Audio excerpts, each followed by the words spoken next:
Assalamu alaikum. Welcome to this live stream. I'm delighted to be with Sheikh Green again, discussing a very interesting topic.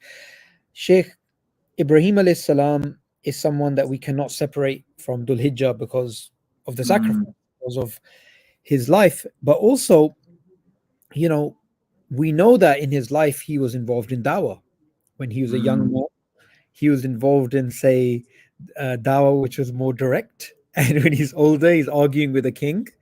yeah, So his dawah improved over time from a strategic perspective, from a local society to speaking to a king, but nonetheless, it was still very direct. And Ibrahim alayhi salam is seen as a role model for not just Muslims, but for other faiths as well. So, how did he become the friend of Allah? Let's begin off there. I think just let me backtrack here for 1 second, right? Because I think the stages of the life of Ibrahim, yeah, is the first stage is, like you said, the stage of direct dawah. As a young man, he's talking to his people, he's inviting them to Islam very clearly and with a beautiful methodology. He's talking to his people using very clear, rational arguments that really, no one could really argue with. And it's not that he's using all the tools of rhetoric, all the arguments that he can muster, whether they're emotional ones, whether they are rational ones. Whether he's using mo'idha, appealing to whatever he can to for his people to be guided, and obviously amongst them is his father. And with that, you can see the type of energy of the youth in these early days of Ibrahim alayhi salam. And obviously, you can also you see the result, the end of that. And then, as you said, mashallah, he's traveling. He's going from place to place, giving dawah to kings, and engaging on, you could say, a higher level, and arguably not anymore really successfully, in the sense that we don't really see people accepting Islam. Lut, of course, his cousin, has accepted Islam, and he's also a prophet, and he's given the mission of calling the people, calling his people to Islam. But the final stage is nation building, actually, that civilization building, because Ibrahim ultimately is the founder of not just one, but two civilizations. The civilization based around Beni Israel and the Torah that was given to Musa, and also the you could call it the Ishmaelite civilization, based around the Quran that was given to the Prophet sallallahu alaihi wasallam, and that they all connect to Ibrahim alayhi salam. So he's in his later life, he's laying down the basis of great civilizations.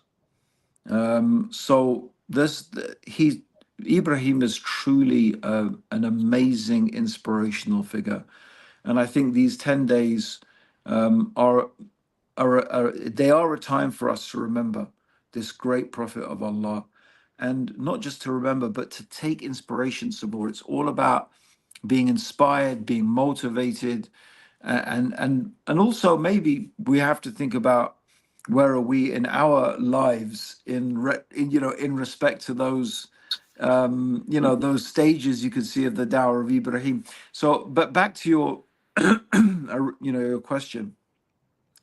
I want to mention something beautiful that was said by Hassan al-Basri, and he was commenting about the verse of the Quran, "Man ahsanu qawla mimma da'a ilallah." Yeah, who is better than the one who calls to Allah, wa amilu salihat, and does righteous deeds, wa qala, and says, Inna min al Muslimin. Verily, I am from the Muslims. So there's this beautiful ayah of the Quran. Who is? It's a rhetorical device. It's like when you're asking a question that is, the answer is clear, meaning there is no one better than that there is no one better in speech. Who is better in من أحسن قولا مما داعي? Who is better in speech than the one who is inviting to Allah and does righteous deeds? Yeah. So subhanallah, that no one's speech is better than that speech. And Hassan al-Basri, he said about this ayah that these people, he said that they are the friends of Allah, they are the awliya of Allah, and they are the most beloved from amongst his creation, because they heard the call, they themselves heard the call to Islam. Yeah, they heard it, they responded to it, they accepted it, and they did righteous actions, and then they invited others to it. So this is what Hassan al-Basri, he said about this ayah, that they are that he said they're the friends of Allah, and the most beloved to Allah from amongst his creation. And that is why, Sabur, my dear brother, that and everyone listening, is that this is the dawah is the task of the prophets, it's the job of the prophets. All the prophets were given, that's what they were about. That's what distinguished them from scholars and rabbis and just, you holy, when I say just, I don't mean it in a yeah, but holy, you could say holy men and saints and the other awliya. What distinguishes the prophets? What distinguishes the anbiya? What makes them stand out is this particular quality of dawah. They have been tasked with something that is very difficult, very challenging, that not really everybody totally is absolutely capable of it. And that is to actually invite people to Islam.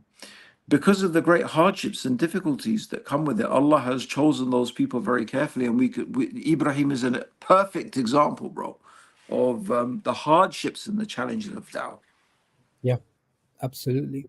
And I think what's important here to keep in mind is whenever we think about any prophet, the primary role with which they came is that of conveying the message of Islam, of conveying Tawheed, of conveying submission to Allah. So while the act of sacrifice is that of submission, it embodies a greater submission of man that mankind should have towards its creator.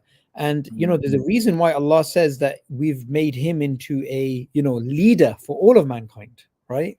While he was alive, he may not have had that many followers, but if you imagine today, right? Yep, If you add up the figures, you add the Muslims, the Christians, and the yep, Jews, yep, then you yep. add all those cults and sects that break off from them. We're talking about maybe 2/3 of humanity here. Yeah, I mean, and that's the thing. And you know what, Sabur, that's the other thing that is the life of Ibrahim has many messages for the du'at, many messages for the callers to Islam. And by the way, I just want to say, brothers and sisters, you don't need to be a scholar. You don't need, there are, of course, no more prophets. There are no more messengers. The Prophet Muhammad sallallahu alaihi wasallam, he's Khatim al-Nabiyyin, he's the seal of the messages. There's no more prophets coming after Muhammad sallallahu alaihi wasallam. So it is the distinguishing characteristic of this ummah, the ummah of Muhammad sallallahu alaihi wasallam, that we are supposed to be the carriers and the bearers and the callers to this deen. That is our responsibility. And that is why Allah subhanahu wa ta'ala, He called us the best of nations. Yeah. That we are the best of nations raised up for mankind. Why? Because we enjoin what is right, we forbid what is wrong, we call to Allah, we invite to Allah. This is the sabil of the Prophet. Kul hadihi sabili addu Allah ala basira ana wa man ataba'ani. Say, this is my way, Muhammad. Muhammad is told by Allah. Say, Muhammad, this is my way. Addu Allah, invite to Allah ala basira, on certain knowledge, me and those who follow me. Meaning, if we are following the Prophet, we should be part of this da'wah work, even if we are not on the street calling people like Ibrahim alayhi salam, going to his people, giving them the logical explanations, calling them as the prophets you'll see, oh my, all of them telling their people, repent to Allah, return to Allah, He will forgive your sins. The punishment of Allah is severe. His forgiveness is great. Worship Him alone. Abandon this falsehood on which you are upon. That's the message. It's a very, and you see, the beautiful thing, Sabur, bro, is the message of the prophets is very simple. It's not really complicated. It's not like hard to understand. It's Yeah. not super deeply philosophical. I mean, to be honest, Ibrahim is about the most deeply philosophical discussions we get from the prophets. If you look at, his argumentation, or you could say argumentation, but his method of inviting is relatively complex compared to other messengers, and perhaps because his people were highly sophisticated, I don't know enough about them, to be honest. Yeah. But yeah, I mean, so the point being is that this responsibility, Sabur, falls upon us. This responsibility of but you don't need to be, a scholar. Balligha anni wala ayah, as the Prophet said, convey from me even if it is one ayah. But you should know what you're talking about. That's the one thing. Just don't. Dawah is not. You see, Sabub, a lot of people, bro, think that dawah is just saying anything that comes to your head about Islam. Yeah. You know, you know, we halal meat. We don't take riba on our. And maybe, who knows, that one thing you say may be something that interests that person. But that's not really the way to give dawah. I mean, the Yeah. dawah is to Allah, to worship Allah alone. The key is the concept of Tawheed. And again, this is the defining characteristic of Ibrahim alayhi salam. And this is why Allah is constantly referring to Ibrahim and referring the pagan Arabs to Ibrahim alayhi salam. Hanifan, he was a monotheist. He was not someone who made shirk. He was not someone who worshipped idols, because the pagan Arabs recognized Ibrahim as their forefather. They recognized that they were descended from Ibrahim alayhi salam.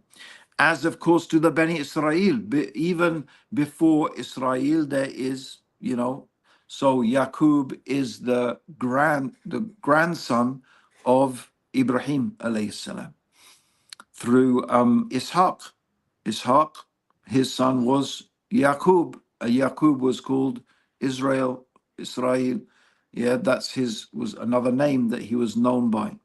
So that Bani Israel means Bani Yaqub. It's the same person that Allah is referring to. Yaqub and Israel is the same person, right?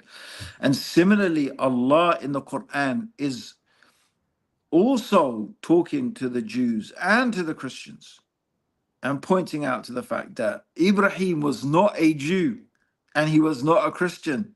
He was not a Jew and he was not a Christian, because Mm. there was no Christianity at the time of Ibrahim. There was no Judaism at the time of Ibrahim. So what was his religion? What was his deen? What was his way of life? He was Hanifan. He was a Muwahid. He was a person who was worshipping Allah alone. And that is the dawah. Bro, this is what everyone needs to understand. We need to really comprehend. And in the life of Ibrahim alayhi salam is this good example. We see how he is inviting his people. What is he? The thing that he's concentrating on is showing them and giving them these rational proofs. Well, look at the stars. Oh, they go. Look at the moon. That's brighter. That goes. Oh, there's the sun. That's the brightest of all. And then the sun sets. It's like, how can we worship these things? They're all obviously clearly controlled by something else. They come, they go, they have rules that they follow, they have the laws that they abide by. There must be some. This is what is implied in everything that Ibrahim is saying, is that no, these things have a creator. They can't be God themselves. And that's the key message that we have to focus on. Absolutely. And Sheikh, you said something which I want to key off. You spoke about the simplicity of the dawah, right? Mm, You don't just talk about anything. You stick to Tawheed, but you take the person's context, whether they are pagan or whatever they are. I was thinking about while you were speaking the mass immigration of Indians all over the world now, right? So this is mm, large number of immigrants coming to the UK and large to Canada and America. They come from sometimes villages in India or sometimes towns and not necessarily big cities, and they come full force with total, idol worship. And here in certain parts of London, you start seeing that, and it got me thinking. Look, the story of Ibrahim alayhi salam is not abstract, right? The arguments that he's making against idol worship, people today still do idol worship. We forget this. Yeah. They Yeah. are so many people, hundreds of millions, if not over a billion people on this planet who actually worship idols. And it also got me thinking about the fact that sometimes they are very intelligent analytically. They are very Yeah. good at getting educated. They pay their taxes. They are, well mannered. They have all those things. If you walk They into might university, even be. They might even be prime ministers. you know, I was gonna say about this. Somebody made a joke on Twitter, and I thought it was pretty funny. He said, "The this is the first pagan leader we've had since 1,000 years ago," or something like that. There you go. Yeah.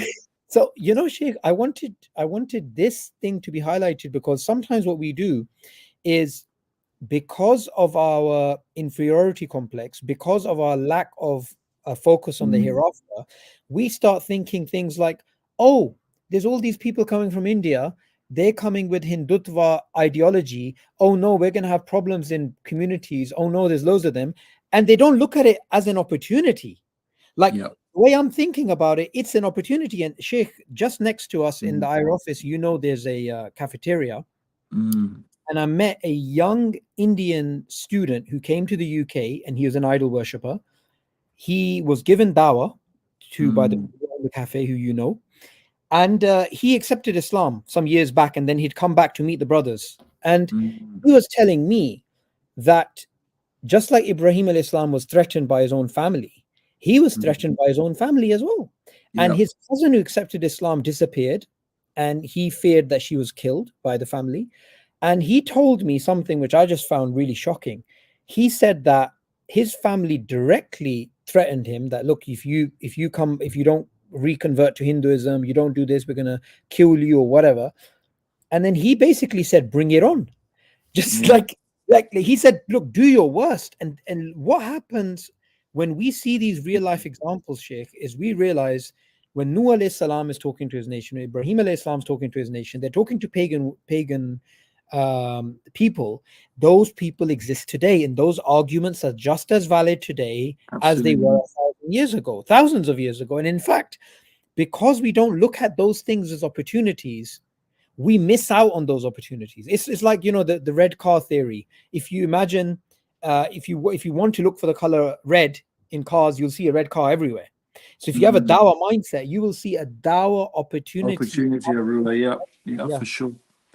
That's definitely true, bro. Definitely true. And I think, again, it's just one of those things that once you are immersed in something, once you make that thing, you commit yourself to it, then you are going to find those opportunities. You're actually, you start making dua for those opportunities. That's what you start doing, because you realize that Allah doesn't need you to give dawah. Actually, if Allah wants to guide someone to Islam, Allah will guide them to Islam. Now, I mean, unfortunately, some people may take that, may have a very, just say, oh well, what do I need to do? If Allah, they're going to be guided, they're going to be guided. But this is a very, very wrong approach. First of all, we have to understand that we are going to be asked, just as you're going to be asked about, did you pray? Just as you're going to be asked about, did you fast Ramadan? Just as you're going to be asked about, did you give zakah? Just as you're going to be asked about, did you make hajj if you were able to afford it? We will be asked about, what did we do to pass on this message of Islam? We shouldn't imagine that we're not going to be asked about this. This is something that we have an obligation to do. And if we fail to do it, either individually or collectively, we're sinful. We're in a state of disobedience to Allah. That is the first thing. it Okay. is. The second thing is that it's an opportunity. Why do you look at it? That's the difference. You see, once you embrace and you go upon this path of giving dawah, you see it as an opportunity. You realize that this is beneficial for you. Just Mm. as when you start to pray, Allah doesn't need you to pray. Does Allah need you to pray? No, He doesn't. He has no need. He's free from all needs. Allah told us to pray because it's for us, for our spiritual betterment and upliftment. And it is the same with dawah. When you involve yourself in dawah, you will see how it uplifts you spiritually, how it increases your confidence, how it increases your iman, mashallah. It has so many positive benefits. Unfortunately, many Muslims don't really take full opportunity of it. And until today, bro, we live in a country where we are super free. Like you mentioned that, brother, a Hindu who could be threatened. In fact, dawah is difficult in India. We had du'at in India that we really couldn't support them anymore because of their safety. This Yeah. is the problem, brothers and sisters. Like, generally our dua go onto the street and invite people to Islam that way, but it's not an opportunity in India at the moment, right? Mm. So we're so free in this country still. We have so many opportunities, alhamdulillah. It's not difficult to do dawah. It's just more about a mindset. And Yeah. like you said, Sabor, it's like once you get into it, then you start seeing opportunities everywhere. And you look at things, like I remember, bro, it's like when this cartoon came out, these cartoons that were not, it's just more than one time, they've done it so many times. For me, it's like, guys, let's look at this as a dawah opportunity. There's no such thing as bad publicity. Make the best of it. Use it as an opportunity to explain to people what Islam is about. That's what we Yeah. should do. So Absolutely. yes, Yeah. yeah. And I like what you said there about, just having that mindset, and so you start making those opportunities. But this will also make us not only look for dawah opportunities, but make us reread history from a different perspective. Mm, So from the time that we were children, um, we were told the Islamic golden era and so on and so forth. And it only took me a few decades to realize it was all nonsense. Like, how can you call an era of Islam being golden when all they've done is make scientific advancements? So we've accepted that is the criteria for yeah, when yeah, you've yeah, made the greatest advancements. yeah. When I actually look back at certain times where the Mm, greatest advancements were made, the golden era, there were multiple times where du'at traveled from certain regions to other regions and conveyed the message of Islam. The the sheikh who gave da'wah to Burq Khan, the first mm, Mongol leader to accept Islam, he didn't accept Islam for political reasons. He told his horde, because they used to have these hordes, to accept yeah, Islam. Then he fought his own cousin. And what we find is that we have these figures in Africa, we have these figures in Asia, we have these figures all over the world. And these are the figures which represent the golden age of Islam, because the golden age of Islam cannot be measured by mm, scientific progress, economic might, political strength, or whatever it is. Those are all add ons. What the criteria needs to be is the implementation of Islam. And how could it be implemented when you have Muslim leaders building massive mausoleums for their wives, and later on, mm, not wanting people to accept Islam because they're not going to give jizya, right? How are those errors called golden eras of Islam? So, the mm, power of looking at the world from this perspective is, even today, even with what's happening in Gaza, and even all of these terrible things are happening around the world to Muslims, it is yeah. all an opportunity. And we went out, Sheikh, you remember that during the Palestine protests, we were out there handing out Qurans. There was a Russian journalist that bumped into us. She took Shahada, and we were explaining to her about the whole situation.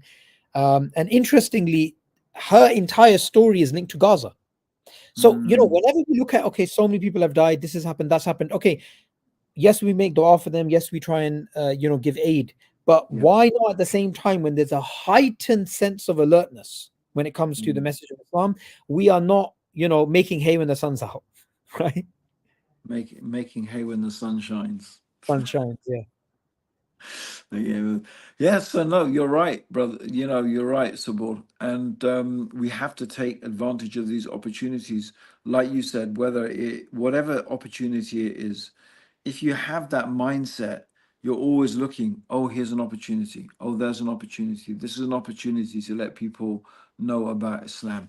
And like you said, exactly, because there is a heightened sense of interest, the likelihood that people are going to be more receptive to what you are saying is also much higher as well. So I always think there's always a blessing in disguise. There's always a silver lining on the cloud. There's always, you know, and that's what we have to think. I think if you truly you have a good opinion about Allah subhanahu wa ta'ala, if you have a good opinion about Allah, and you believe that if you wrote a life for yourself, imagine you wrote a life, what you imagine you want to write a life for yourself, you would not have written as good of a life for yourself as Allah has written for you. The Okay. life that Allah has decreed for you is the best for you. And that's having a good opinion of Allah subhanahu wa ta'ala. So if you Okay. come with that mindset, then you're going to be thinking whatever is happening is a blessing. It may not seem like a blessing, but there is a blessing. I just need to look for the blessing. I need to look for the barakah. I need to look for the benefit. I need to see where is the blessing here that Allah subhanahu wa ta'ala, what is Allah trying to show me? What gift is Allah subhanahu wa ta'ala trying to give me in whatever it may be that is happening? You see? And I think that's how we have to look at it. And if we have that mindset and we have that approach, especially if you have a dawah mindset, you'll always be looking at Yeah, things like that. With the mindset with that, it's all an opportunity. There's all an opportunity. We just need to think about what it is. that's right. That's right. And I like the fact that you pointed out it's good for us. There's something Mm, in it for us, mm, because it's so hard to not be affected by the words that you utter and by the environment that you surround yourself in. It's actually very, very difficult. I remember um, reading some article years ago about a person that was studying a really rare disease, and somehow they developed that same disease. And well, obviously, from a materialistic perspective, they'll just be like, yeah, whatever, coincidence. But I'm a big believer that this, what the non-Muslim positive psychology gurus call the law of attraction, is mm, something which is not because of the universe, because of Allah. Whatever you want, Allah hastens that thing for you, yeah, right? yeah. So, I do not accept this idea that I want to get involved in dawah, but I don't know how, I don't know where to start. I have Mm, seen many, many times, Sheikh, people who mm, want to sincerely get involved in dawah, and it's almost like a filter. Allah's testing you. Are you just gonna, get frustrated easily and just give up at the first hurdle? Or are you gonna try? Because if people, and this is a real story which is confirmed because I was speaking to this brother, if there can be someone in a place like Brazil who lives in a village, okay, so mm, this is the brother I was talking to. He accepted Islam through the internet. mm, Once he accepted Islam through the internet, there was no Muslims in his village. There was no Muslims in the entire area. He has no Muslim friends. He knows nobody that's Muslim. He accepted Islam. He learned Islam, and he was making YouTube videos and Facebook posts and this type of stuff for the purpose of da'wah. Now, I messaged him because I was like interested in Brazil at the time, and he told me, and he'd been Muslim for at least a year by then, and he was practicing praying. He was watching, I think, the Deen show and learned how to pray and everything. So he's practicing Muslim. He told me, Sheikh, he has never physically seen a Muslim with his eyes. wow. If that brother can give dawah, then you have no excuse. One of the du'at that was in Speaker's Corner, and he came and then he left. I didn't see him again. Um, this brother, he converted to Islam because his neighbor, who was an elderly Pakistani lady, gave him a copy of the Quran and said, "Why don't you just read it?" That was it. That's all she did. That's Mm, all she could do. And he just thought, MashaAllah. Okay, Yeah, okay. And that's it. He accepted Islam, and then he yeah, was out there giving dawah. And so the fact MashaAllah. is, I don't accept this idea of I I don't have an opportunity. How do you not have this opportunity? We don't live in the Middle Ages, right? Where you're in the Muslim era, there's no way you can communicate with non-Muslims. Our own people in our era, like Raphael from Mexico, he became Muslim because he was playing online video games with other Muslims in other parts of the That's world. right. Yeah, yeah, yeah. Yeah, yeah. My 14-year-old nephew, right, gave dawah to one of his friends at school, and he accepted Mm, Islam.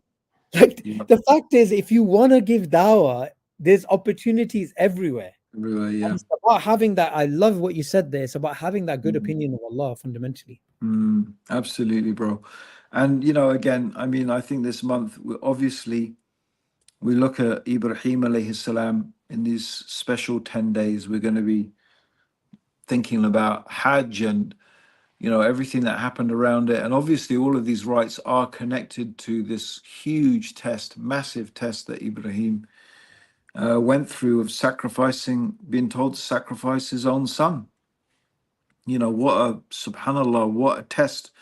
But to be honest, bro, when you read it, it doesn't come across like it was anything for either him or for Ismail. It's like Allah told, I saw in a dream that I should do this. And Ismail says, yeah, if you had a dream, if Allah's told you that we'll do what Allah says, subhanAllah. But the point being at the end of the day is this is in a sense the culmination of um, in a sense, was it a huge test for Ibrahim? Of course it was. But at the same time, he was well prepared. His Iman was well prepared. He had been through a lot already. His years and years of dawah and dedication and striving in the path of Allah subhanahu wa ta'ala had prepared him. And this is what we have to realize, brothers and sisters. Life is a test. And as the Prophet said, temptations will be presented to the heart one after the other. And there are some hearts that will absorb them, some hearts will give in, some hearts will accept these temptations, and their hearts will become darker and darker until, as the Prophet said, they will become like upturned vessels. Nothing, no goodness can enter into it. Like a cup, you turn the cup upside down, you pour it, nothing's going to get in. Or the other type of heart is the one that will resist it. It will resist these temptations. It will pass these tests, and then these hearts will be pure. And the Prophet said, and nothing will touch these hearts as long as the heavens and the earth endure. And all of us have to think, which path do we want to be on? What sort of heart do we want to have? Mm, Where do we want to be in the scheme of things, brothers and sisters? Because we have one short little life. We're all going to be tested. yeah. We're all going to have some test and some trials and tribulations. We may not go through what our brothers and sisters in Gaza are going through, but everyone has their tests, everyone has their different tests. Mm, But this is life. But one thing for sure is that when you are upon the path of dawah, it is something that will build your iman, it will bring you closer to Allah subhanahu wa ta'ala, it will strengthen your faith, it will strengthen your yaqeen, yeah. your certainty, your conviction. What is better than that? Nothing. There's not much better than that. Not And only but this, yeah, we know that, one of the obligations of Tawheed is having a good opinion of Allah. This is something you can go to my Twitter and you can see one of the shuyukh, he mm, explained it better than I did. But for you to be involved in dawah, you will actually put that into action.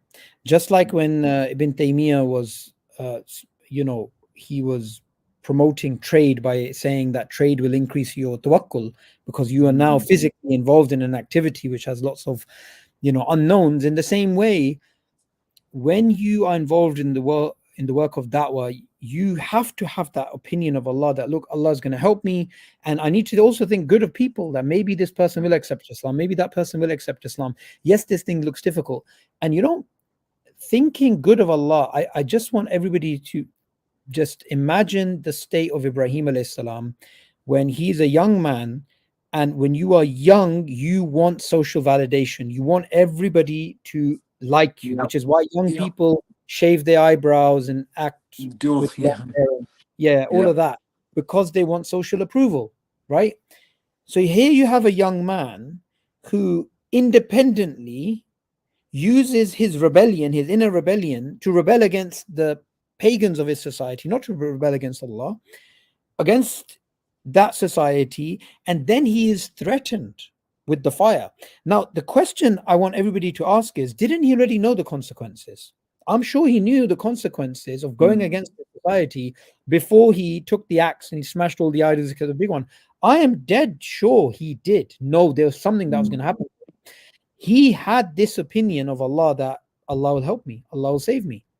You know, Musa alayhi salam did not know when he's going to be taking this route that the sea will part. So, what we know is that when you are involved in the work of dawah, you will come across incredible barriers, incredible issues. Many years ago, I remember Saqib said to me before, you, Saqib, and Chambers went around with the launch tour and started our era. Some people were saying, oh, no one's going to support a charity that will focus on non-Muslim dawah. That was one of the feedbacks. Where Yep. are those people today? Or somebody would have, from what I was told, say, oh, there's already so and so charity which is just doing some local work and you don't need more. But you have to have that conviction.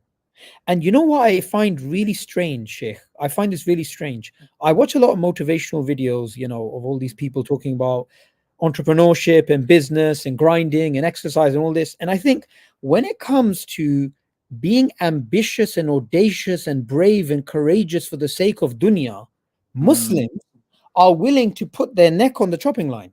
But when it Yep. comes to the sake of Allah, they want to have plans which are, just as great as a mouse would have thought of, just these little tiny little plans. When it comes to something as great as Al Islam, the Mm. grit is not there, the energy is not there, the determination is not there, the vision's not there, the drive's not there.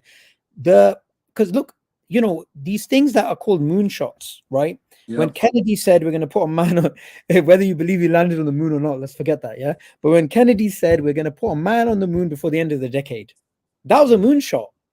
They didn't Mm. have the technology to go that far, but that was a moonshot. They said we're going to do this. But when it comes for the sake of Allah, we don't want to be brave.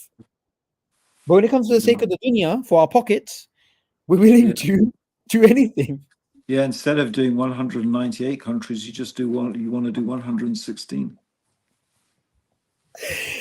Oh, that was a good counter. I like that. This That's is very, recorded. I'm going to play it back to everybody in the office. Inshallah, it that's, doesn't watch. that's fine. I can assume you're going to forget this, or I'll delete the footage. So, Sheikh, Yeah. this is something else I want you to mention, that say somebody is in a city, right, and Eid's coming up, right? Yeah. A lot of new Muslims are alone on Eid. So if you want to be part of the Mm. dawah, right, simply tell yourself, okay, on Eid at so and so time, I'm going to invite a bunch of new Muslims, right, to come over to my house. Yep. Anybody that wants to get involved, there's always a door. You know, Yep. I heard a quote today which I thought was really interesting. It was like, if the door's closed, go through the The expletive window. window. Yeah. Yeah. Yeah. Yeah. Yeah, I thought that was funny. And there's also another one which was just about, a horse and a boy in a forest, and the boy's confused about where do I go, and the horse says, well, can you see your first step? Can you see your next step? Just take that next step. So sometimes what you have to do is, when it comes to the dawah, just take one step. Mm.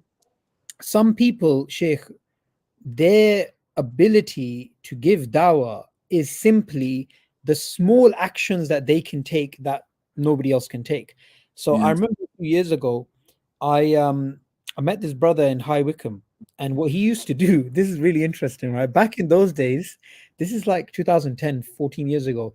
Back in those days, Sheikh, we were still using CDs, right? So you take a CD and you'd have Khalid Yassin's lecture on it or whatever, right? Yusuf Yeah. Esther.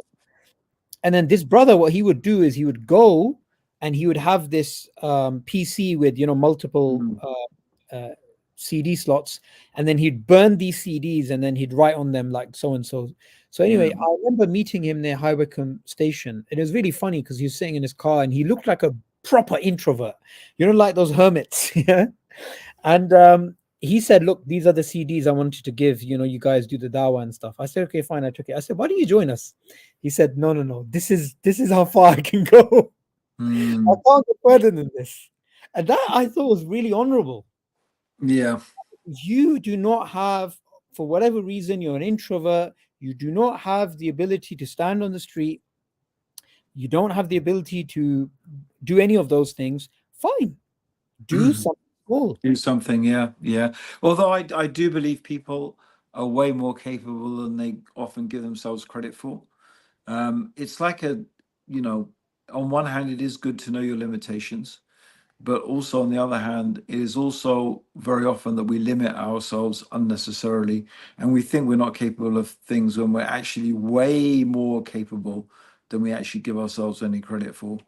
But I think the ultimate point is, to add to what you were saying, is that do whatever you can, whatever Yeah, little bit that you can, that's important. And even if you don't want to step out of your comfort zone, that's what you feel comfortable doing. At least you're doing something. At least you are making some effort, and that is the main thing. And by doing that, to come full circle, in some way, shape, or form, you're connecting yourself to Ibrahim alayhi salam. You're connecting yourself to what not only he alayhi salam, but all of the prophets, they spent their lives doing. They dedicated their time and their energy to calling to people to La ilaha illallah. absolutely.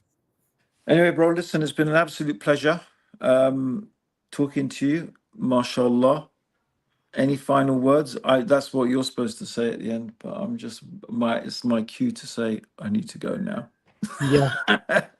Well, join us on live on the IRA channel. We're going to be live, inshallah, Yep. fundraising for the da'wah, because this is the noble work of the prophets. Yes. See you So guys. yeah, we've got a few live appeals. So brothers and sisters, any of you listening, sharing is caring. Spread the word. Join our live appeals. They're usually a combination of super interesting, super fun, banter, stories of the dawah, real life stories of people in the field, what's been happening. They're usually great fun to listen to and also great fun to participate in. So I look forward to joining the IRA team for that, inshallah. Tomorrow is the first one. Tomorrow we're waiting to see. That's right. Yeah. Jazakallah khair. Barakallah fiqh, Habibi. All right. Assalamu alaikum. Take care, Sabah.